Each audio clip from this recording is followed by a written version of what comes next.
Hello Jharkhand, welcome to learners garage education. कुछ students का message आ रहा था कि झारखंड करंट अफेयर शुरू किया जाए, तो प्रस्तुत है 27 मई 2023 का करंट अफेयर। तो आइए क्लास को स्टार्ट करते हैं। पहला क्लास है, तो आज मैं थोड़ा सा चर्चा करूंगा कि ये जो क्लास किस तरह से चलेगा। तो सबसे पहले तो मैं झारखंड का करंट अफेयर दूंगा, कुछ नेशनल आपका न्यूज भी होगा करंट अफेयर का, और इंटरनेशनल न्यूज भी होगा। साथ ही साथ मैं रिलेटेड न्यूज को और साथ ही साथ स्टैटिक बैकग्राउंड को कनेक्ट करके पढ़ाने वाला हूं, तो आपको मजा आ जाएगा। तो ध्यान से देखिएगा क्लास को, काफी ज्यादा इंपॉर्टेंट रहेगा। और अगर आपको लगेगा कि पीडीएफ चाहिए होगा तो @learners garage education Telegram channel से डाउनलोड कर लीजिएगा। देख लीजिए, सबसे पहले तो क्लास का फॉर्मेट इस तरह से रहेगा कि वन लाइनर हम लोग झारखंड करंट अफेयर देखेंगे, जिसमें क्या होगा कि आपको कुछ करेंट का जो न्यूज है वो चलेगा, और कुछ स्टेटिक जो मतलब एक पुराना करंट अफेयर चलेगा जो कि लास्ट 1 से 1.5 साल तक का होगा। तो कुछ यहाँ पे आपको करंट का जो अभी चल रहा है, सो जैसे कि आज 27 में है तो आज इसका कुछ रहेगा न्यूज, और कुछ पुराना जो है न्यूज रहेगा। आज का भी क्लास में आपको इस तरह से मिलेगा। तो इस तरह से क्लास आगे चलेगा, और कुछ हम लोग क्वेश्चन एमसीक्यू फॉर्मेट में देखने वाले हैं। तो क्लास इस तरह से चलेगा, रिलेटेड इन्फॉर्मेशन दे देकर आपको समझाऊंगा तो आपको मजा आ जाएगा। और आज पहला क्लास है तो आप लोग फीडबैक जरूर दीजिएगा कि क्लास किस तरह से लग रहा है। आपका फीडबैक अगर अच्छा नहीं होगा तो क्लास को बंद कर दिया जाएगा, कोई मतलब नहीं बनता है इतना टाइम वेस्ट करने का। ओके, तो फीडबैक जरूर दीजिएगा, एक वीडियो को लाइक जरूर करें और शेयर सब्सक्राइब जरूर कर लें। और पीडीएफ के लिए, क्विज के लिए और अलॉट ऑफ मोर थिंग के लिए आप लोग टेलीग्राम से कनेक्ट हो सकते हैं। Let's gear up. और देखिए, आज जो है से इसको मैं दिखाने के लिए यहाँ पे लाया था। ओके, इसको मैं डिस्कस बाद में करूँगा। सबसे पहले मैं एमसीक्यू फॉर्मेट में क्वेश्चन को डिस्कस करने वाला हूँ। ओके, जैसे चंदा आप लोग देख लेते हैं ना, देखना है मिलेगा नहीं।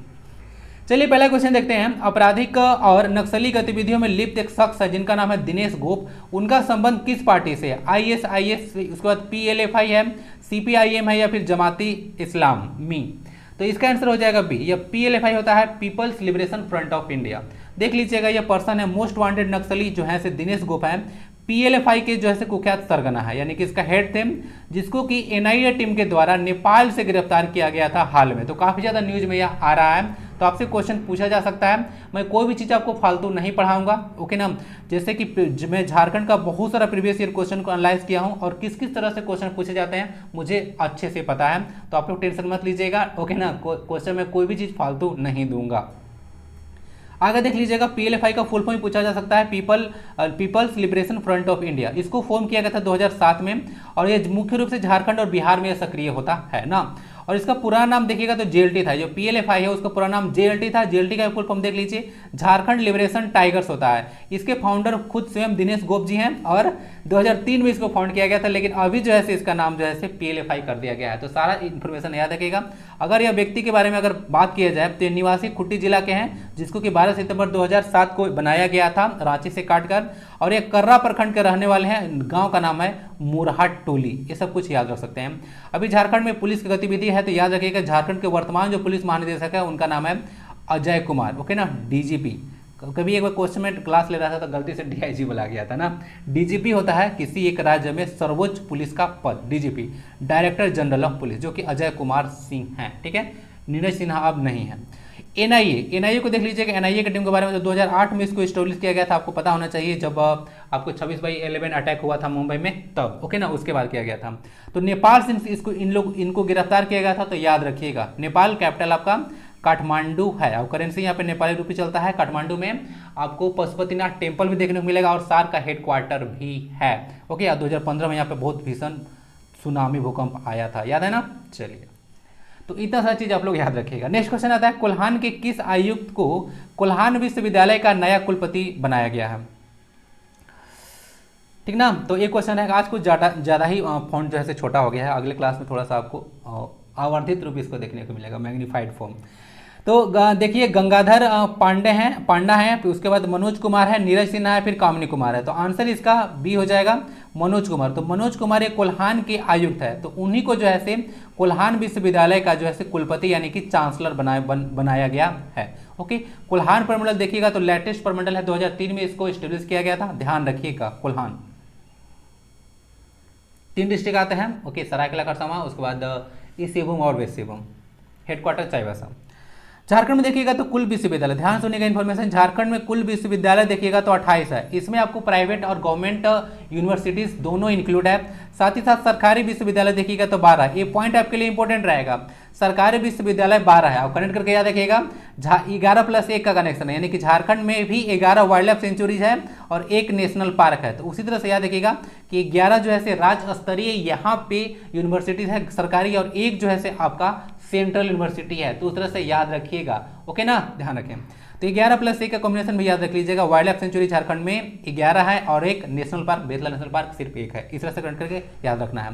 जैसे कि यहाँ पे चर्चा किया 12, जिसमें 11+1 लिखा हुआ है, तो 11 तो आपका हो गया आपका राज्य स्तरीय विश्वविद्यालय हो गया, लेकिन एक जो है सेंट्रल यूनिवर्सिटी है जिसको आप लोग बोलते हैं CUJ, central university of Jharkhand, okay ना। इसको याद रखिएगा, रांची में स्टेब्लिश है, रांची में इसका लोकेशन है, 2009 में इसको स्थापित किया गया था। झारखंड में एक आपको डीम्ड विश्वविद्यालय भी देखने को मिलेगा। यह डीम्ड विश्वविद्यालय होता क्या है? तो डीम्ड विश्वविद्यालय जो है आपका UGC के द्वारा मान्यता प्राप्त है, और इसमें आपको एजुकेशन मिनिस्ट्री जो है इसमें हस्तक्षेप करती है। राज्य सरकार का इसमें कोई लेना देना नहीं होता है, वो होता है डीम्ड यूनिवर्सिटी, और इसको आप लोग हिंदी में बोलते हैं मानद विश्वविद्यालय ना। तो याद रखिएगा हिंदी वाले, तो इसको मानद विश्वविद्यालय के नाम से जाना जाता है। तो UGC और एजुकेशन मिनिस्ट्री का इसमें जो है हस्तक्षेप होता है। जो स्टेट गवर्नमेंट है इसमें बोलती है, स्टेट गवर्नमेंट को इसमें जैसे घुसने नहीं दिया जाता है, ठीक है ना, ध्यान रखिएगा। UGC का स्थापना 1956 में किया गया था, ओके ना, देख लीजिएगा। और एजुकेशन मिनिस्टर अभी देखिएगा तो झारखंड में तो जगन्नाथ महतो है, उनका देहांत हो गया है, ओके। और एजुकेशन मिनिस्टर अभी नेशनल लेवल पर धर्मेंद्र प्रधान जी हैं। तो इतना सारा चीज़ याद रखिएगा। झारखंड का देखिएगा सबसे पुरानी यूनिवर्सिटी है रांची यूनिवर्सिटी, 12 जुलाई 1960 को इसको एस्टेब्लिश किया गया था। सभी विश्वविद्यालय के जो कुलाधिपति होते हैं, यानी कि जितने भी कुलपति हैं उनके कुलाधिपति जो हैं वह राज्यपाल होते हैं, ओके ना, ध्यान रखिएगा। और वर्तमान तो राज्यपाल आपको पता होगा कि CP राधाकृष्णन है, जो कि झारखंड के 11वें राज्यपाल हैं, ओके ना। और अजय कुमार सिन्हा जो भी बने हैं आपके DGP ना, सॉरी वो नहीं, संजय कुमार मिश्रा जो बने हैं चीफ जस्टिस, वह 14वें हैं, याद रखिएगा। श्यामा प्रसाद मुखर्जी विश्वविद्यालय के कुलपति देख लीजिएगा तपन कुमार सांडिल्य हैं। इतना सारा इन्फॉर्मेशन आप लोग याद रखिएगा। नेक्स्ट स्लाइड में आपके लिए कुछ यूनिवर्सिटी है, इतना कम से कम याद रख लीजिएगा। और इसको जो है कब स्टेब्लिश किया गया था।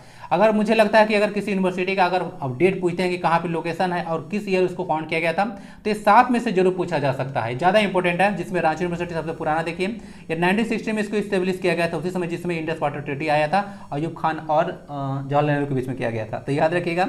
बिरसा एग्रीकल्चर यूनिवर्सिटी है, 1981 का है, यह कांके रांची में इसका लोकेशन है। विनोबा भावे यूनिवर्सिटी, यह 17 सितंबर 1992 को इसको स्टेब्लिश किया गया था, हजारीबाग में है। और सीधो कानून यूनिवर्सिटी देख लीजिएगा, 10 जनवरी 1992 का है, और इसको जो है दुमका में इसका लोकेशन है। और बोला जाता है कि जो सीधो कानून यूनिवर्सिटी है वो किससे अलग करके बनाया गया था, तो जो आपको देखिए भागलपुर यूनिवर्सिटी है उससे अलग किया गया था ना, ध्यान रखिएगा। और अभी भागलपुर यूनिवर्सिटी का जो नामकरण है वह तिलका मांझी के नाम से किया गया है, जो कि झारखंड के पहले शहीद हैं ना, और झारखंड के पहला क्रांतिकारी होने का दर्जा उनको प्राप्त है। 1784 में इनके नेतृत्व में तिलका मांझी विद्रोह हुआ था। कोल्हान यूनिवर्सिटी है, देख लीजिएगा 2009 में इसको स्टेब्लिश किया गया था, चाईबासा में है। उसका नीलांबर पीताम्बर यूनिवर्सिटी पलामू में है, जहाँ से मैं हूँ। और सेंट्रल यूनिवर्सिटी भी जो है 2009 में स्टेब्लिश किया गया था, इसका रांची में लोकेशन है, जो कि पहले ही डिस्कस किया जा चुका है। मैं अब बोलते रहता हूँ कि मैं पलामू से हूँ, लेकिन क्योंकि बहुत लोग पूछते हैं कि कहाँ से हैं, ओके, तो पलामू से हूँ, ठीक है, चलिए ओके। नेक्स्ट क्वेश्चन आता है, वन संरक्षण संशोधन अधिनियम कब पास किया गया। देखिए यह न्यूज झारखंड से रिलेटेड है, आपको स्टेटिक जो नॉर्मल करंट अफेयर होता है नेशनल का, उसमें पूछा जा सकता है। तो जो वन संरक्षण संशोधन अधिनियम है ये पास किया गया था अभी 2022 में ना, तो इसको याद रखिएगा, 2022 में पास किया गया। इसके तहत देखिए हुआ क्या था, इसमें बहुत सारा चेंज, जो 1980 का देख लीजिएगा, 1980 का जो वन कानून था उसमें बहुत सारे चेंज इसमें किया गया था। तो इसमें चेंज के तहत एक चेंज यहाँ पे ये हुआ था कि जो अभी CM है आपके हेमंत सोरेन जी, तो वो आपत्ति जता रहे थे कि जो है स्थानीय ग्राम सभा की शक्ति को जो है आप लोग छीन कर दिए हैं। यानी कोई काम आपको करना है तो उसमें जो है आपको जो स्थानीय जो ग्राम सभा होता है उसका जो है ऐसा मतलब प्रावधान होता है कि उससे परमिशन आपको लेना पड़ेगा। तो वही जो है परमिशन जो है छीन लिया गया था नए कानून के तहत। तो उसी का विरोध किया जा रहा था कि कुछ भी अगर काम करना है किसी क्षेत्र में तो वहाँ के स्थानीय लोगों से आप लोग अगर नहीं पूछ रहे हैं, ठीक है, ग्राम सभा का हस्तक्षेप अगर नहीं है, तो सीधे सीधे उन लोग का जो है आप लोग अधिकार छीन रहे हैं। यहाँ तक कि आदिवासी लोगों का अधिकार, मूल रूप से आदिवासी के बारे में बात किया जा रहा था, उन लोग का अधिकार को तो आप लोग खत्म कर रहे हैं। देखिए इनका कमेंट आया था ट्विटर पर, सॉरी ट्वीट आया था। तो I have written to honourable prime minister @ Narendra Modi ji expressing my strong reservations and objections to the forest conservation rule 2022, they brazenly dilute powers of local, यानी कि देख लीजिए वो अजीब तरह से जो है लोकल ग्राम सभा के जो पावर है उसको डाइल्यूट कर रहे हैं। Uprooting the right of millions members of forest dwelling communities particularly the adivasi, यानी कि जो गांव जो जंगल में रहते हैं आदिवासी, उनका आप लोग जो अधिकार है उस तरह से उसको उखाड़ फेंक रहे हैं, अप्रूट कर रहे हैं। अप्रूट करना मतलब किस चीज को उखाड़ कर फेंकना। तीसरा से देखिए न्यूज में आ रहा था, तो वन संरक्षण कानून याद रखिएगा 2022।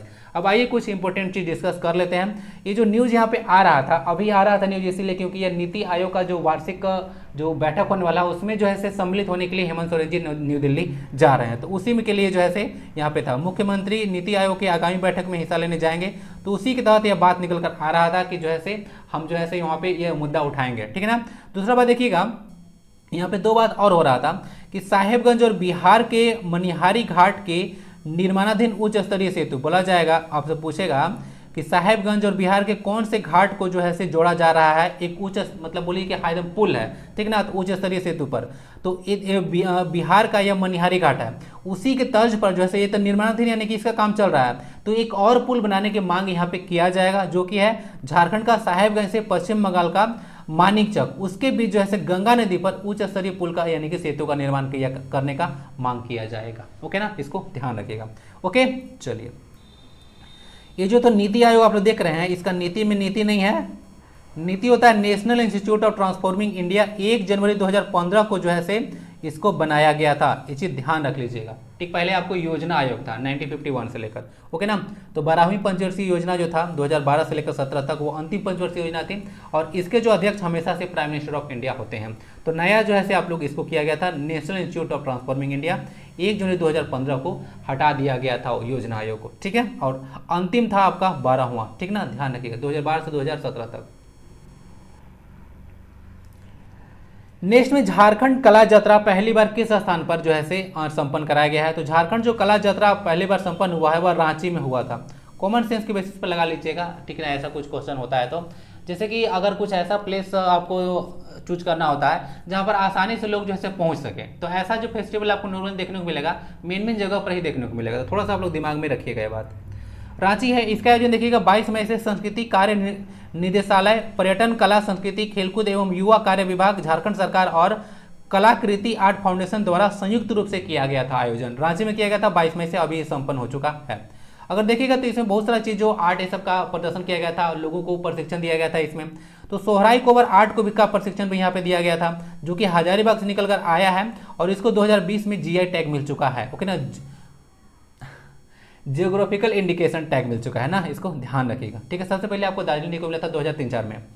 डोकरा आर्ट, ये भी देख लीजिएगा, इसका भी प्रशिक्षण लोगों को दिया गया। डोकरा आर्ट आपको पता होगा धातु शिल्प कला है, और यह मल्हार और तंत्री समुदाय झारखंड में है वो करती है, और इसमें जो टेक्निक यूज किया जाता है वो मैं पहले बता चुका हूँ, लोस्ट वैक्स टेक्निक यूज किया जाता है डोकरा आर्ट में, ठीक है। एक धातु का शिल्प कला है, इसको देख लीजिएगा, धातु कर्म कला बोला जाता है।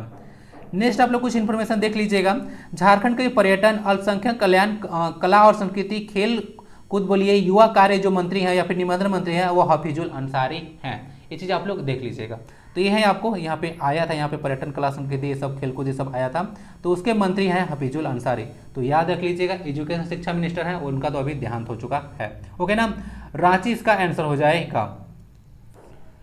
इनमें से कौन व्यक्ति ने शिकागो विश्वविद्यालय में इंडिया लेजिस्लेचर्स प्रोग्राम में भाग लिया, तो कौन सा पर्सन है, झारखंड के पर्सनालिटी है, रामदयाल मुंडा, महुआ माझी, जोबा मांझी या फिर हेमंत सोरेन, पहचान रहे हैं इनको, अब तो पता चल गया होगा, ये महुआ माझी है ना, इनको देख लीजिएगा। तो काफ़ी इंपॉर्टेंट पर्सनालिटी है, क्यों इंपॉर्टेंट है आपको यही चर्चा करते हैं। सबसे पहले तो ये न्यूज़ जो है सुपर इंपॉर्टेंट रहेगा, क्योंकि देखिए कभी आप लोग करंट अफेयर पढ़ते हैं तो कोई अगर न्यूज़ है, ठीक है, इंपॉर्टेंट न्यूज़ जो कि ऐसा पहली बार हो रहा है तो इंपॉर्टेंट हो ही जाता है। साथ ही साथ अगर उसमें फीमेल कैटेगरी, अगर फीमेल जो है अगर इससे रिलेटेड अगर न्यूज़ है तो आपका सुपर इंपॉर्टेंट हो जाता है। तो झारखंड करंट अफेयर में आगामी एग्जाम के लिए सुपर इंपॉर्टेंट क्वेश्चन रहेगा, ओके ना, ध्यान रखिएगा। महुआ माझी, और महुआ माझी का नाम सिर्फ आप लोग देख लीजिएगा तो काम नहीं चलने वाला है, इनसे रिलेटेड कुछ इन्फॉर्मेशन आप लोग देख लीजिए। झारखंड या निवासी है, पहली महिला सांसद है महुआ माझी, ध्यान रखिएगा, पहली महिला सांसद है, या महिला है ना महुआ माझी, तो पहली महिला सांसद हुई है, याद रखिएगा। और एक प्रसिद्ध लेखक और वर्तमान राज्यसभा सांसद हैं, ध्यान रखिएगा, राज्यसभा सांसद भी हैं, लेखक भी हैं। देखिएगा इनकी कुछ प्रसिद्ध कृतियां में दो तो याद रखिएगा, मैं बोरिसेल्ला, मैं बरीसल्ला के लिए इनको यूके कथा सम्मान भी दिया जा चुका है, और मारंग घोड़ा नीलकंठ हुआ, ये भी जो है 2 बुक है, ये सब याद रखिएगा। ओके ना। बाकी झारखंड हिंदी साहित्य संस्कृति मंच का फादर कामिल बुल्के साहित्य सम्मान 2022 में इन्हीं को दिया गया है। जीपीएससी जब क्वेश्चन पूछेगी ना तो आपसे पूछेगी कि जो फादर कामिल बुल्के साहित्य सम्मान दिया जाता है वह कौन सा जो है मंच देती है झारखंड में, तो झारखंड हिंदी साहित्य संस्कृति मंच। ठीक ना। तो कोई भी इन्फॉर्मेशन मैं छोड़ा नहीं हूँ, सबको भर भर के इन्फॉर्मेशन डाल दिया हूँ। ओके ना। और ये पर्सन झामुमो से रिलेटेड है, याद रखिएगा। ओके ना। झारखंड मुक्ति मोर्चा, धनुष छाप 4 फरवरी 1973 को विनोद बिहारी महतो, उसके बाद आपको अरुण कुमार राय और शिबू सोरेन द्वारा इसको फाउंड किया गया था, और वर्तमान में अभी रूलिंग पार्टी है। 30 सीटें जीत कर आई थी 2019 के चुनाव में, जो कि 5वीं विधानसभा का चुनाव था, 5 चरण में संपन्न हुआ था, सब याद रखिएगा। What is the full form of JBVNL? आप सोचिएगा कि ऐसा क्यों बता रहे हैं, तो JBVNL जो है न्यूज में आया था, आज ही का न्यूज़पेपर में आया था, और मैं इसीलिए दे रहा हूँ कि ये जो क्वेश्चन है उसका, ये मैं चेंज करना ही भूल गया ना, इसी को देखिए एक इसको टाइप किया जाता है और बाकी को कॉपी किया जाता है। ओके, और बाद में कुछ चेंज किया जाता है, तो शायद मैं इसको करना आज भूल गया, शायद क्या भूल ही गया हूँ। इसका फुल फॉर्म देखिए यही होता है, PDF डाउनलोड कीजिएगा तो मिल जाएगा। झारखंड बिजली वितरण निगम लिमिटेड ना, झारखंड बिजली वितरण लिमिटेड, ये इसका जो है फुल फॉर्म होता है।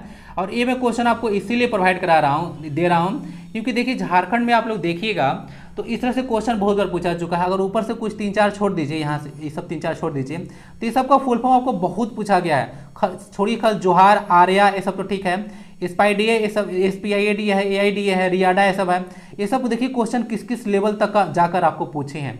Jharkhand tribal empowerment and livelihood programme, अगर JTLEP फुल फॉर्म पूछ देगा तो आप लोग बता पाइएगा, नहीं बता पाइएगा तो न्यूज़पेपर को बहुत ही डिटेल में आपको देखना होगा। तो मैं कोशिश करूंगा कि न्यूज़पेपर में जितना भी चीज़ छपे, ओके ना, फुल फॉर्म हो, चाहे वो कुछ भी किसी तरह से इन्फॉर्मेशन हो, आपके एग्जाम के लिए रिलेवेंट हो, तो आपके समक्ष वो प्रस्तुत कर दिया जाएगा। ओके, ये चीज़ में देखिए आप लोग पढ़ लीजिएगा पॉज करके। इसको मैं झारखंड जी के जब पढ़ाता हूँ क्लास नंबर 20, उसमें ऑलरेडी डिस्कस कर चुका हूँ, तो इसको मैं यहाँ पर डिस्कस नहीं करने वाला हूँ, आप लोग पढ़ लीजिएगा। बाकी फुल फॉर्म तो हो चुका है, अब आइए इसके बारे में थोड़ा सा देख लेते हैं। JBVNL जिसको फॉर्म 2014 में किया गया था, इसको जो है अलग किया गया था JSEB से, 2013 में जो है अलग किया गया था, 2014 से यह कार्यरत है। ओके, यानी कि फंक्शनल है, ऑपरेशनल है 2014 से, याद रखिएगा, ठीक ना, जिसमें मोदी जी आए थे। झारखंड की सबसे बड़ी बिजली आपूर्ति कंपनी है, कौन है? झारखंड की सबसे बड़ी बिजली आपूर्ति कंपनी है, ये चीज आप लोग याद रखिएगा। बाकी देखिएगा कि JBVNL जो है उसका डायरेक्टर अभी मनीष कुमार है, और JSEB का भी फुल फॉर्म देख ही लीजिए साथ में, झारखंड स्टेट इलेक्ट्रिसिटी बोर्ड, ये होता है इसका फुल फॉर्म। ओके ना। और रिलेटेड इन्फॉर्मेशन बिजली से, झारखंड का पहला बिजली घर तिलैया है, 1953 में कोडरमा में इसका लोकेशन है। दामोदर वैली कॉर्पोरेशन द्वारा इसको बनाया गया था, जिसको कि फॉर्म किया गया था 7 जुलाई 1948 को, ठीक है ना, 1948 में, ठीक है, इसको याद रखिएगा। कोडारमा में इसका लोकेशन है तिलैया, किस नदी पर है? तो बराकर पे। तो झारखंड का यह पहला जो है विद्युत घर है। झारखंड स्मॉल इंडस्ट्री एसोसिएशन का अध्यक्ष देख लीजिएगा, अजय पचेरीवाला है, यही याद रखिएगा। और उसके बाद एक्स्ट्रा डोज में JUIDCO, इसका फुल फॉर्म देख लीजिएगा, ये भी न्यूज में ही था, JUIDCO, ये क्या होता है? Jharkhand urban infrastructure corporation limited. आसान नहीं होने वाला है, झारखंड के एग्जाम का आप लोग तैयारी कर रहे हैं तो आसान नहीं होने वाला है। अगर आप लोग चाहते हैं कि मोर देन 90% स्कोर करें तो आपको तो भाई लंबी रेस का घोड़ा बनना पड़ेगा। अब सोचिएगा किस तरह का फुल फॉर्म जैसे कहाँ से आ गया, तो ये देखिए कहाँ से आया है, मैं बताता हूँ, आइए देखिए, ये देखिए यहाँ से आया है, न्यूज़पेपर में इस तरह से का एडवर्टाइजमेंट छपा था, और ये एडवर्टाइजमेंट छपा, और ये जो है आपको जो शायद वो मैं नहीं लिया हूँ, मतलब इसी तरह का जो है यहाँ पे है, Jharkhand urban infrastructure development company limited. Okay ना, तो इसको देख लीजिएगा। तो इस तरह से एडवर्टाइजमेंट भी छप रहा है, तो आपको देख लेना है, क्योंकि इसका फुल फॉर्म आपको पूछा जा सकता है, किसी तरह का से न्यूज में आया, किसी न किसी तरह से न्यूज में आएगा, वही चीज आपसे पूछा जाएगा। कोई भी चीज उठाकर आपको एग्जामिनर नहीं पूछता है, ये बात कम से कम ध्यान रखिएगा। ओके ना। और ये तो मैं कितनी बार डिस्कस कर चुका हूँ। Jharkhand industrial area development authority है, रांची में है। झारखंड के साथ साथ देख लीजिएगा यहाँ पे क्या क्या है, एक SPIDA है जो कि संथाल परगना में है, Santhal Pargana industrial area development authority. उसके बाद AIADA भी है, Adityapur industrial area development authority, जो कि जमशेदपुर में है। Jamshedpur industrial area development authority जैसा कोई अथॉरिटी नहीं है, ये क्वेश्चन ऑलरेडी आ चुका है। उसके बाद देख लीजिएगा रियाडा है, Ranchi industrial area development authority, तो ये सब कुछ फुल फॉर्म देख लीजिएगा। तो इस तरह से देखिए यहाँ पे न्यूज में छपा था यहाँ पे, ओके ना, और इस तरह से क्वेश्चन आपका पूछा जा रहा है, ओके ना। तो मैं कोई भी चीज़ फालतू लेकर नहीं आ रहा हूँ, सब चीज़ को देख लीजिएगा। यहाँ पे इसको चेंज कर दिया जाएगा। अब इतना बक आप लोग करवा रहे हैं ना, एक लाइक भी आप लोग नहीं देते हैं। आप लोग बताइए कि लाइक आप लोग क्यों नहीं करते हैं? नहीं, मुझे जवाब चाहिए कि आप लोग लाइक जो है से क्यों नहीं करते हैं, और अपना फीडबैक आप लोग क्यों नहीं देते हैं। सब चीज़ आपको फ्री में चाहिए। आप लोग जो सरकार में नौकरी करने जाइएगा तो फ्री में काम कीजिएगा, कोई नहीं काम करने वाला है। तो कम से कम देखिए कहीं से कुछ आपको बेनिफिट हो रहा है तो उसमें अपना कुछ योगदान दे दीजिए, अंश दे दिया कीजिए, ठीक ना। ऐसे मैं भी आगे बढ़ूंगा, नहीं तो अब मैं यहीं कि यहीं रह जाऊंगा और आपको पता चला कि आप लोग जैसे सीजल क्रैक हो गया। समझ गए बात को? चलिए, तो कम से कम हमको भी आगे बढ़ाइए, ओके। ये आप लोग का रिस्पॉन्सिबिलिटी है। टीचर जो होते हैं सड़क की तरह होते हैं, आपको अपनी मंजिल तक पहुंचा देते हैं, लेकिन वो वहीं वहीं रहते हैं। तो आपका यह रिस्पॉन्सिबिलिटी बनता है कि सड़क को जो है साफ सुथरा और अच्छे कंडीशन में रखें। समझ रहे बात को? बहुत ज़्यादा हो गया। नेक्स्ट क्वेश्चन आता है, आयुष्मान योजना को रांची से प्रधानमंत्री ने कब लॉन्च किए थे? तो देखिए यह जो योजना है बार बार न्यूज में आते रहता है, और इसका शुभारंभ रांची से किया गया था, तो ये आपको न्यूज में बनेगा। अलग अलग जगहों से किया गया था, लेकिन प्रधानमंत्री रांची से किए थे, तो ये इंपॉर्टेंट बन जाएगा। तो इसको 2018 में आयुष्मान योजना को जो है लॉन्च किया गया था, ओके ना। इसको देख लीजिएगा। 5 लाख तक का आपको मुफ्त उपचार किया जाएगा, और लगभग इसका रखा गया था जो क्या था उद्देश्य जो था वह 10 करोड़ जो है परिवारों को था। ध्यान रखिएगा, 10 करोड़ परिवार था, मेंबर इतना लोग नहीं था। तो इससे ज़्यादा देखिएगा, तो मैं इसको न्यूज में देख रहा था, लगभग 50 करोड़ से ज़्यादा लोग इसका लाभ ले चुके हैं, ओके ना। आयुष्मान भारत योजना, आयुष्मान तो बस एक नाम है, इसका फुल फॉर्म भी होता है, जिसका नाम है PMJOY। इसका फुल फॉर्म मैं डाल दूंगा, यहाँ पे डाला नहीं हूँ। प्रधानमंत्री Jan Arogya Yojana, in short it is called Ayushman योजना। समझ गए? इसको लॉन्च किया गया था 23 सितंबर 2018 को, रांची से लॉन्च किया गया था, तो ध्यान रखिएगा।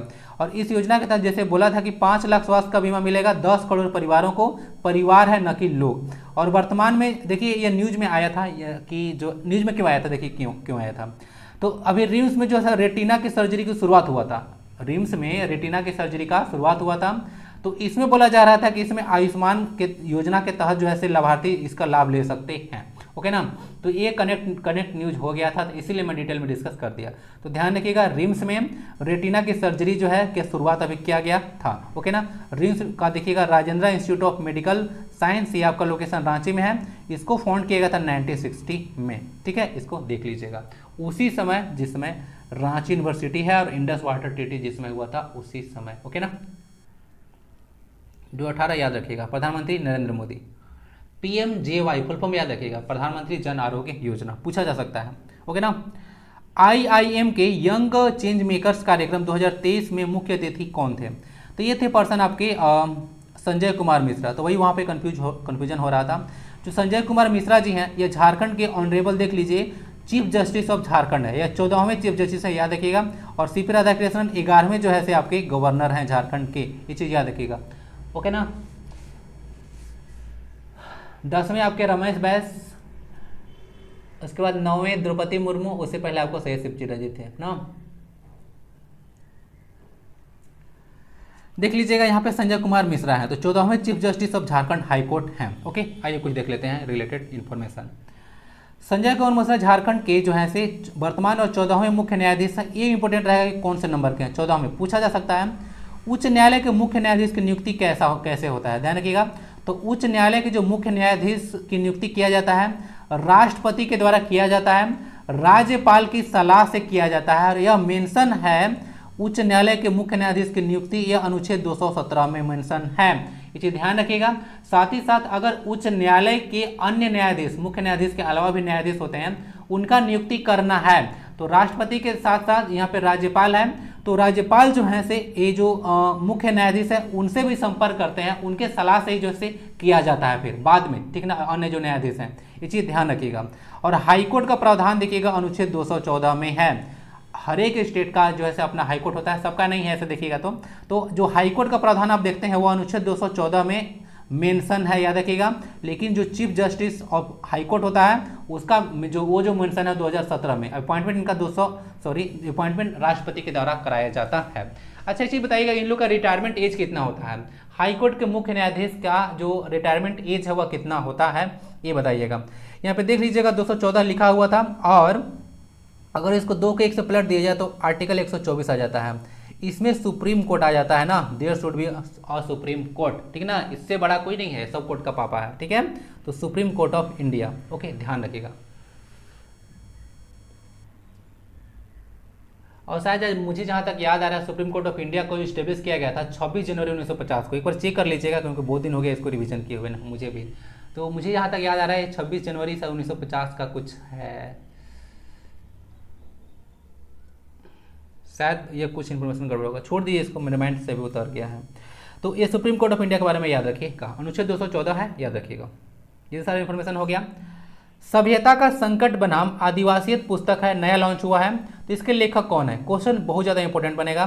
तो सभ्यता का संकट बनाम आदिवासियत पुस्तक के लेखक हैं घनश्याम दास ना, इनको देख लीजिएगा, यहाँ पे बुक है घनश्याम, यहाँ पे लिखा हुआ भी है, तो घनश्याम दास के द्वारा ये लिखा गया बुक है, ओके। तो याद रखिएगा डायरेक्ट बुक।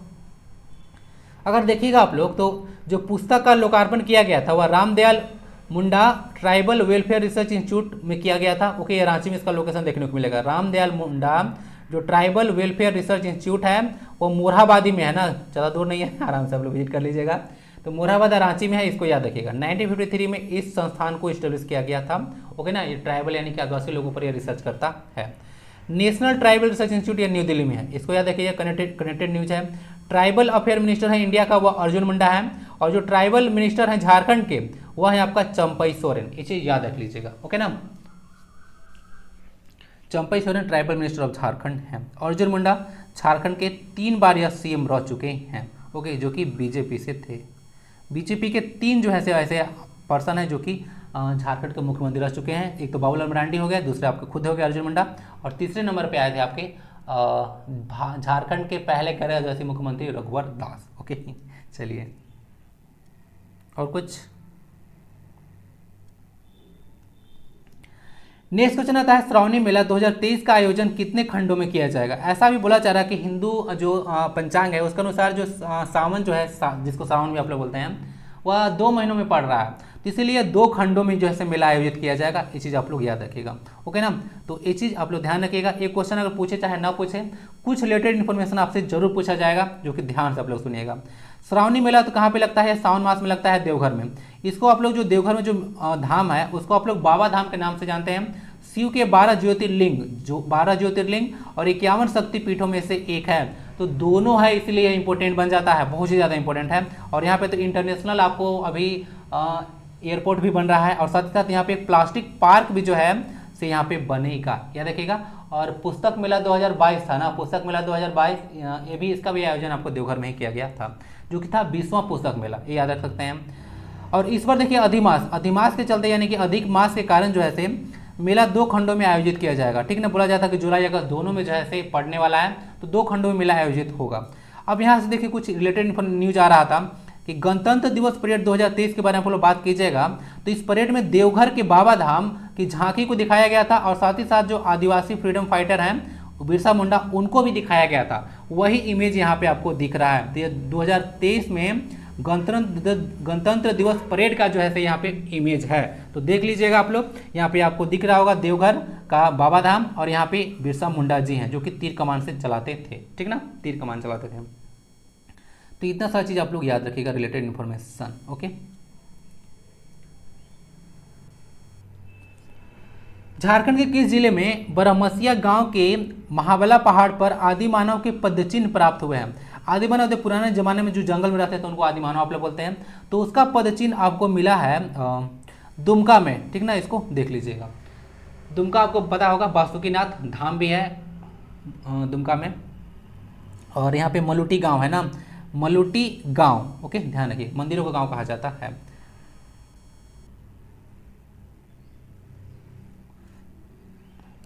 अगर देखिएगा तो ये जो पदचिन्ह है वो आपको जोरिया नदी के पास एक विशालकाय चट्टान है तो वहां पे मिला है। इस तरह से देखिए आपको फुटप्रिंट देखने को मिल रहा है, तो आदिमानव का चित्र आपको कुछ देखने को मिलेगा, सॉरी पदचिन्ह देखने को मिलेगा। तो वहीं बोला जा रहा था कि दुमका की जो महाबला पहाड़ियों हैं वहाँ पे आदिमानव के पदचिन्ह जो है से प्राप्त हुआ है, ओके, जिससे पता चलता है कि यहाँ भी जो है से इंसानों के पूर्वज का बसेरा था। तो देख लीजिएगा। अब इस पर ज़्यादा रिसर्च होने वाला है, तो अब कुछ रिलेटेड न्यूज आएगा तो फिर हम लोग चर्चा करेंगे। ओके, तो आंसर फॉर द टाइम इसका दुमका हो जाएगा। ओके,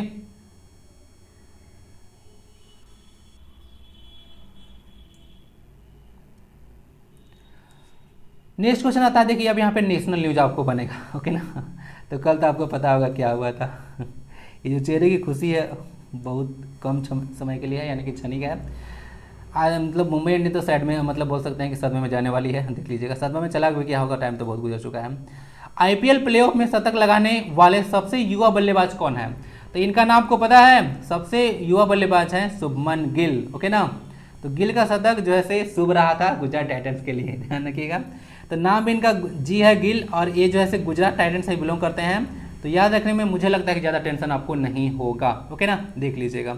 आईपीएल से न्यूज अभी आने वाला है, और आगामी जो एग्जाम होने वाला है, चाहे जो कोई भी एग्जाम होगा, आईपीएल से क्वेश्चन आप लोग रख लीजिएगा, एक क्वेश्चन आपसे पूछा ही जाएगा। ओके ना, क्योंकि पता होगा आपको कि BCCI board of control for cricket in India विश्व की सबसे अमीर क्रिकेट बॉडी है, और उसमें भी आईपीएल में पूरा वर्ल्ड के जो है से प्लेयर यहाँ पे खेलते हैं। तो बहुत ही इंपॉर्टेंट एक महाकुंभ हो जाता है, क्रिकेट का महाकुंभ आप लोग बोल सकते हैं। यूता तो वर्ल्ड कप भी नहीं चलता जितना कि आईपीएल चलता है। देख लीजिएगा, शुभमन गिल को यह गुजरात टाइटंस से रिलेटेड है, और आईपीएल प्लेऑफ में शतक लगाने वाले 7वें और सबसे युवा बल्लेबाज हैं, और एज इनका है 23 साल। तो 23 साल में जो है शतक लगाने वाले पहले जैसे बल्लेबाज हैं, ध्यान रखिएगा। आगे देखिएगा, चेन्नई सुपर किंग देखिएगा, अगर कुछ आईपीएल का इतिहास देखिएगा तो 2008 से शुरू किया गया था आईपीएल को, और सबसे पहले जो विजेता है वो राजस्थान रॉयल्स से, ध्यान रखिएगा। चेन्नई सुपर किंग जो कि झारखंड का है, माही का है, ये जो है से टीम है, 4 बार जो है से जीती है। तो 10, 11, 18 और 23, फिर गड़बड़ हो गया, 18 और 21 होना चाहिए था, सॉरी। तो 2010, 11, 18 और 23, 21 इसमें जो है 4 बार आईपीएल ट्रॉफी जीता गया है चेन्नई सुपर किंग्स के द्वारा, और बाकी जो मुंबई इंडियंस के द्वारा सर्वाधिक 5 बार जीता गया है। इसको देख लीजिएगा, 2013, 15, 17, 19, याद रखने में दिक्कत ही नहीं होगा आपको। 13, 15, 17, 19 और एक 2020 भी जोड़ लीजिएगा। आप लोग मैच देख रहे होंगे तो कमेंट्री में आकाश चोपड़ा बोलते भी हैं कि ऐसा लग रहा था कि जो सिर्फ ऑड ईयर में ही जो है मुंबई जैसे जीतती है, लेकिन 2020 में जीतकर यह रिकॉर्ड तोड़ दी थी ना, इसको ध्यान रखिएगा। तो इतना सारा हो गया। वर्तमान चैंपियन अभी गुजरात टाइटंस ही है ना, ध्यान रखिएगा। गुजरात टाइटंस वर्तमान चैंपियन है, जिसको आप लोग गत विजेता बोलते हैं, डिफेंडिंग चैंपियन बोला जाता है। तो सब कुछ चीज़ याद रख सकते हैं। आईपीएल का कुछ जो है न्यूज़पेपर समय कुछ हिस्ट्री उठाकर लाया हूँ। आईपीएल के एक सत्र मतलब एक सेशन में एक बार में सबसे ज़्यादा शतक लगाने का देखिए रिकॉर्ड। सबसे ज़्यादा जो शतक लगाया गया हुआ 4 शतक लगाया था विराट कोहली के द्वारा, या आरसीबी के प्लेयर हैं 2016 में। और आरसीबी एक भी बार जैसे आईपीएल ट्रॉफी नहीं जीती है। केबीसी में क्वेश्चन अगर पूछा जाए तो गलती नहीं करना है। जोस बटलर देख लीजिएगा, भी जो है 4 शतक लगाए हैं राजस्थान 2022 में। और शुभमन गिल अगला पारी में क्या होता है वो तो आगे जानिए आप लोग, कि 3 शतक इनके द्वारा लगा दिया गया है 2023 में। गुजरात टाइटंस के ये प्लेयर हैं। और एक सत्र में सबसे ज़्यादा रन बनाने वाले पर्सन में देख लीजिए, 2016 में बनाया गया था विराट कोहली के द्वारा 973 रन। उसके बाद जोस बटलर पर्सन आते हैं 2022 में 863, शुभमन गिल है 2023 में 851, ठीक ना, अभी आया है, तो यानी कि 3rd नंबर पे पहुंच चुके हैं। 848 में डेविड वार्नर हैं, और उसके बाद 775 हैदराबाद के हैं केन विलियमसन, ठीक ना, सनराइजर्स हैदराबाद।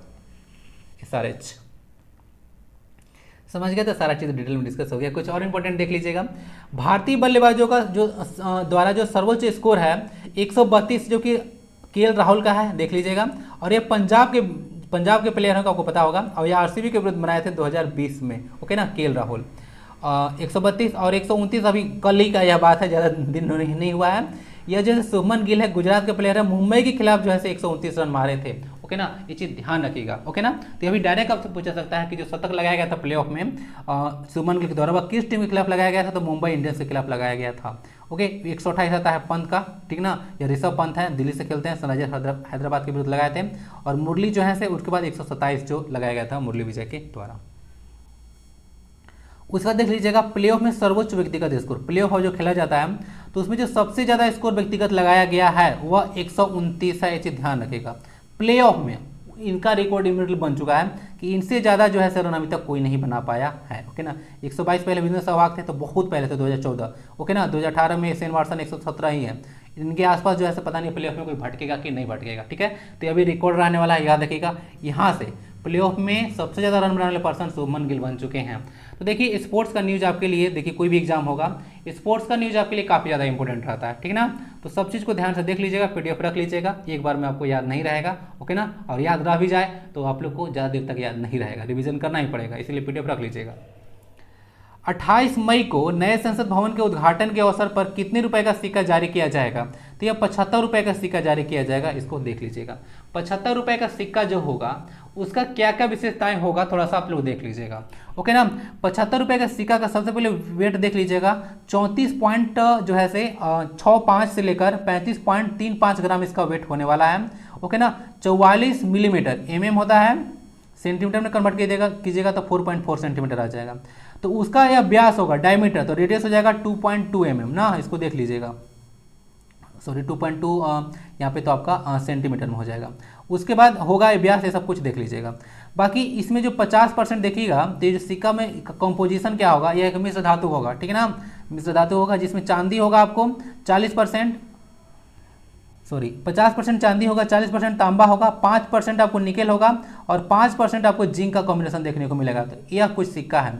सिक्के के बारे में कुछ अगर देख लीजिएगा तो क्वेश्चन देखिए पूछा जाता है आपसे, क्योंकि इंपोर्टेंट जो है संसद भवन का उद्घाटन होने वाला है, ओके ना।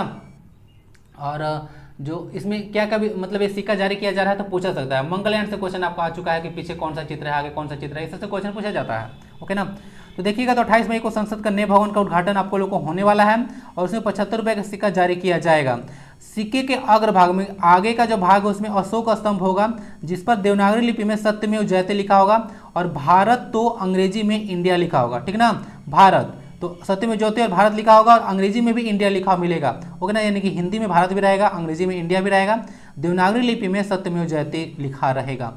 देवनागरी लिपि का उपबंध आपको आर्टिकल 343(1) में देखने को मिलेगा कि भारत की जो है से राजभाषा कुछ नहीं है, 343(1) में कहा गया है कि हिंदी जो है से राजभाषा होगा और लिपि इसका देवनागरी होगा, क्लॉज नंबर 1 में।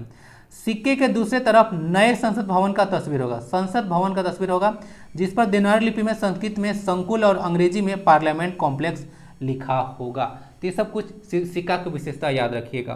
पार्लियामेंट जब बनेगा तो ऊपर में जो दिख रहा है वो आपको अपर हाउस है यानी कि राज्यसभा, और जो लोअर में दिख रहा है वो लोअर हाउस है यानी कि लोकसभा है, ठीक है। करंट में अभी स्ट्रेंथ देखिएगा तो लोकसभा का 543 स्ट्रेंथ है और राज्यसभा में आपको 245 जो है स्ट्रेंथ है करंट में, ठीक है। झारखंड में लोकसभा की 14 सीटें हैं और राज्यसभा की 6 सीटें हैं, इसे देख लीजिएगा, ठीक है। दिख भी रहा होगा कि ज़्यादा लोगों को बैठने के लिए सीट है, तो वही सी बात है, लोकसभा होगा, ठीक ना, और ये आपका राज्यसभा है। तो आई होप कि डिटेल में डिस्कस कर दिया, कोई दिक्कत आपको नहीं होना चाहिए। चलिए अब आता है क्वेश्चन स्टील सिटी में लेकर चलते हैं आपको। तो सेल ने मार्च 2023 की समाप्त तिमाही और वित्तीय वर्ष 2022-23 में कितना मिलियन टन स्टील का उत्पादन किया है? तो ये आ रहा था 18.29 जो है मिलियन टन है, मिलियन टन है, मीट्रिक टन नहीं है, मिलियन में 10 लाख होता है। तो इतना टन जो है स्टील का उत्पादन किया गया था, इसको याद रखिएगा, ओके ना। ये पूरा सिर्फ झारखंड का नहीं है, आपको देखने को मिलेगा जितना भी इंडिया में हुआ था वो सबका कंबाइंड है। अगर कुछ नॉलेज बूस्टर आप लोग देखिएगा तो सेल जो होता है इसके डायरेक्टर भी देखिएगा तो ये सोमा मंडल है, हेडक्वार्टर न्यू दिल्ली में देखने को मिलेगा। Steel authority of India limited इसका फुल फॉर्म होता है। बोकारो स्टील प्लांट आप लोग देख लीजिएगा, इसको एस्टेब्लिश किया गया था 1964 में 3rd 5-year प्लान के ड्यूरेशन में, और रशिया के हेल्प से इसको बनाया गया है, ओके ना, इस चीज को ध्यान रखिएगा। और बोकारो स्टील प्लांट के निदेशक हैं अमरेंदु प्रकाश, ओके। और ये यहाँ पता होगा बोकारो में क्या क्या है, बोकारो में बहुत सारी चीज़ है। मोहन कुमार मंगलम स्टेडियम है यहाँ पे, और यह भारत का पहला ग्लोबल एक्टिव सिटी बनेगा ना, GAC, भारत का पहला ग्लोबल एक्टिव सिटी और एशिया का दूसरा। ये सब कुछ याद रख लीजिएगा। बोकारो दामोदर नदी के किनारे स्थित है, बोकारो खुद भी एक नदी है। नेक्स्ट क्वेश्चन आता है विश्व पर्यटन दिवस कब मनाया जाता है? तो ये आज ही के दिन मनाया जाता है 27 सितंबर को, इसको देख लीजिएगा। आइए कुछ रिलेटेड इन्फॉर्मेशन देख लेते हैं। विश्व पर्यटन दिवस 27 मई को मनाया जाता है, यह आपको 1980 से लगातार मनाया जा रहा है। राष्ट्रीय पर्यटन दिवस ही मनाया जाता है, कंफ्यूज मत कीजिएगा, राष्ट्रीय पर्यटन दिवस ही मनाया जाता है, जो कि 25 जनवरी को मनाया जाता है। और 25 जनवरी को आप लोग नेशनल वोटर्स डे भी मनाते हैं, क्योंकि 25 जनवरी 1950 को इलेक्शन कमीशन ऑफ इंडिया को जो है इस्टेब्लिश किया गया था। 2023 में देखिएगा जो राष्ट्रीय पर्यटन दिवस जो मनाया गया था वह पोचमपल्ली गांव में हुआ था, तेलंगाना में पड़ता है। और इसका थीम क्या था 2023 में जो राष्ट्रीय पर्यटन दिवस था उसका थीम था ग्रामीण और सामुदायिक केंद्रित पर्यटन। ओके ना, ओके। इसको अंग्रेजी में देखिएगा तो आपको क्या लिखेगा, rural and community centred tourism, ये होगा इसका अंग्रेजी में। थीम 2023 का हो गया। 2022 का देख लीजिएगा, आज़ादी का अमृत महोत्सव। ये पूछा जा सकता है क्योंकि बहुत ज़्यादा न्यूज में है, आज़ादी का अमृत महोत्सव, आज़ादी का अमृत महोत्सव बहुत बार चला था। तो 2023 का जो 22 का थीम था यही था, आज़ादी का अमृत महोत्सव, राष्ट्रीय पर्यटन दिवस का। और 2021 का थीम था देखो अपना देश। ये सब कुछ याद रख सकते हैं। और देखिए करंट अफेयर चाहे कोई भी चीज़ आप लोग पढ़ते हैं ना तो दिमाग पर टेंशन लेके मत पढ़ा कीजिए, याद नहीं होगा, ठीक है ना। सिलेबस बहुत ज़्यादा अपलोड है, आराम आराम से पढ़िए, ओके ना।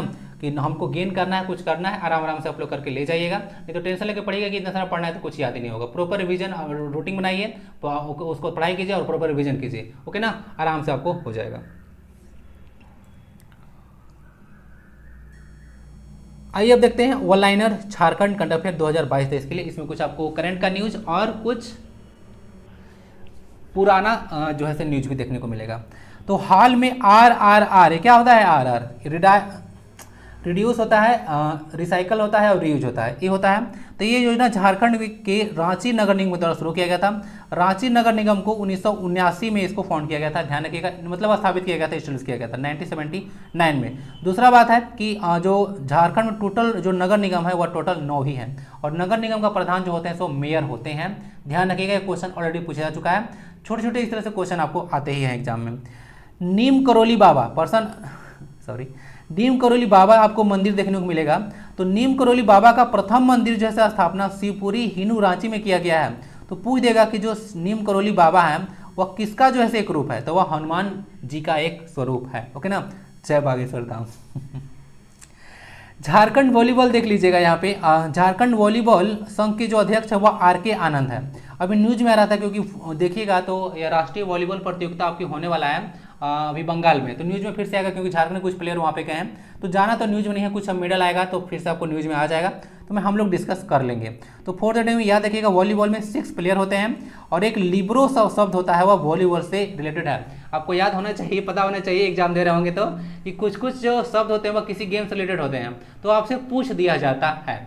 और यहाँ देखिएगा जो वॉली शब्द है उसका संबंध वॉलीबॉल से नहीं है, वॉली और एक होता है साथ सर्व, दोनों जो है लॉन टेनिस से है, अगर मुझे याद हो अच्छे से तो देख लीजिएगा। झारखंड के यहाँ पे इंपॉर्टेंट बहुत दिन से न्यूज में आ रहा था कि झारखंड के जो कुर्मी भाषा है और ये जनजाति है उसको क्रमशः 8वीं अनुसूची में, यानी कि कुर्मी भाषा को 8वीं अनुसूची में जोड़ने की बात किया जा रहा है, और ये जनजाति है उसको अनुसूचित जनजाति में डालने का बात किया जा रहा है। अनुसूचित जनजाति में किस अनुच्छेद के तहत डाला जाता है? झारखंड में 32 जो है अनुसूचित जनजाति देखने को मिलेगा, तो वह किस अनुच्छेद में है पहले मैं डिस्कस कर चुका हूँ, ओके। ऐसे ही क्वेश्चन नहीं पूछ रहा हूँ, बताइए जरा, ओके। फिर ना कभी आपको मिल ही जाएगा, ओके। ऐसे आप लोग रिवीजन करते रहिए। तो अनुसूचित जाति जनजाति में डालने की बात किया जा रहा है कुर्मी जनजाति को, और भाषा को 8वीं अनुसूची में डालने की बात किया जा रहा है। 8वीं अनुसूची में डालने के लिए बहुत सारा फायदा होता है, आपको भाषा का जो है एक विशेष तरह का महत्व मिल जाता है, ओके, इसको पहचान मिल जाता है, तो इंपॉर्टेंट हो जाता है कुर्मी भाषा, इसको ध्यान रखिएगा। और कुछ, हाँ, झारखंड में अगर कुछ पूछा जाता है तो यहाँ पे देखिएगा जो 8वीं अनुसूची में एक झारखंड का एक संथाली भाषा है, जो कि 2004 में इसको ऐड किया गया था 8वीं अनुसूची में। और आपको सबसे पहले पता होगा 14 भाषा था 8वीं अनुसूची में, शुरू में 14 भाषा था। तो 1967 में सिंधी भाषा को किया गया था, उसके बाद फिर 3 भाषा का ऐड किया गया था, एक शायद मणिपुरी था, कोंकणी था और एक नेपाली था, या मणिपुरी, कोंकणी और नेपाली था। और उसके बाद 2003-4 में जो है अब ऐड किया गया संथाली, बोडो, डोगरी और मैथिली, इसको ध्यान रखिएगा। संथाली, बोडो, डोगरी, मैथिली, तो सब जो है पूछा सकता है। संथाली झारखंड का है, बोडो आपका आसाम में देखने को मिलेगा, डोगरी जम्मू कश्मीर में है, और मैथिली मिथिला वाला रीजन बिहार में है, ठीक है ना, मिथिला रीजन बिहार में है, तो इसको देख लीजिएगा। और मिथिला वही जगह है जहाँ से आपको मधुबनी पेंटिंग बिलोंग करता है, ये चीज़ ध्यान रखिएगा, वहीं से निकल कर आया है, मिथिला वाले रीजन से ही। लीची का सबसे बड़ा उत्पादक बिहारी है। ये तो इन्फॉर्मेशन हो गया। झारखंड में पता होगा आपको चुआड़ विद्रोह की जो महानायक है रघुनाथ महतो, कब हुआ था? 1769 में, ओके ना। 1869 पोरबंदर इन गुजरात, यानी कि महात्मा गांधी का जन्म से 100 साल बाद, याद रखिएगा। तो 1769 में के महानायक जो हैं वह जो है रघुनाथ महतो हैं, तो उनको शहीद होने का दर्जा और उनकी जीवनी को जो है यहाँ पे छूट गया है, एक चीज़ डालना था, एनसीईआरटी के सिलेबस में ऐड करने की मांग यहाँ पे किया जा रहा था। ओके ना, तो ये सब कहाँ पे ऐड करना हो सकता तो मांग आपको पूछेगा नहीं। ओके, ये पूछेगा कि जो चुवाड़ विद्रोह है वह कब हुआ था और इसके महानायक या इससे रिलेटेड कौन से पर्सन थे। तो रघुनाथ महतो के बारे में याद रखिएगा, चुवाड़ विद्रोह 1769। ओके,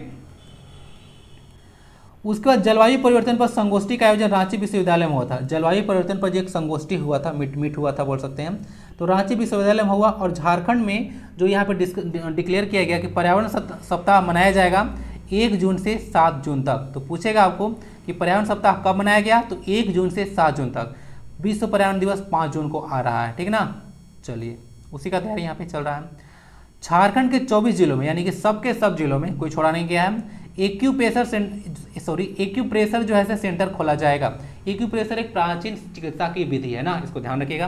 बाकी एक्यूप्रेशर डे जैसे मनाया जाता है 26 मई को, एक्यूप्रेशर डे 26 मई को मनाया जाता है। बाकी यहाँ देखिए कुछ पुराना न्यूज है। 36वां राष्ट्रीय खेल के बारे में बात किया जा रहा है, नेशनल गेम्स के बारे में। तो इसमें झारखंड का जो स्थान रहा था 18वां रहा था, झारखंड का स्थान 18वां रहा था। इसमें आपको क्रमशः दिया हुआ गोल्ड है, सिल्वर और ब्रॉन्ज मेडल। तो गोल्ड 3 आया था, सिल्वर 5 और फिर ब्रॉन्ज भी 5 आया था। टोटल 13 मेडल हम लोग जीत कर लाए थे। हमारा स्थान 18वां रहा था, ये चीज़ याद रखिएगा। ओके ना, भूलिएगा नहीं। जो 34वां नेशनल गेम हुआ था उसमें हम लोग का स्थान जो है 5वां रहा था। तो इतना ज़्यादा खिस्सा गए हैं 2 साल के बाद, देख लीजिएगा। बाकी एक पर्सन है, देख लीजिए, काफ़ी ज़्यादा न्यूज में है, FIFA under 17 women's world cup 2022। तो यह इंडिया में इसका आयोजन हुआ था, ये याद रख लीजिएगा। तो पूछ सकता है, वुमेन्स का वर्ल्ड कप है तो पूछ सकता है कि कहाँ पे इसका आयोजन हुआ था, तो इंडिया में हुआ था। अंडर 17 का यह है। तो इसमें जो भारतीय फुटबॉल टीम के जो कप्तान थी वह अष्टम उरांव थी, और अष्टम उरांव का संबंध झारखंड से है, और झारखंड में भी यह गुमला डिस्ट्रिक्ट से बिलोंग करते हैं, ठीक है। तो याद रखिएगा सारा इन्फॉर्मेशन। ओके, इंपॉर्टेंट न्यूज बनेगा, यह सुपर इंपॉर्टेंट क्वेश्चन बनेगा। तब क्लास कैसा लगता है जरूर बताइएगा। अपेक्षा करते हैं क्लास काफी ज़्यादा फ्रूटफुल रहा होगा। एक लाइक जरूर कर दीजिएगा। pdf@learnersguideeducation टेलीग्राम चैनल से डाउनलोड कर लीजिएगा। मिलते हैं फिर अगले क्लास में कुछ नए वीडियो के साथ, अलग अलग चीज़ आपको मिलता रहेगा। कनेक्ट रहिए। बस वंदे भारतम, जय हिंद।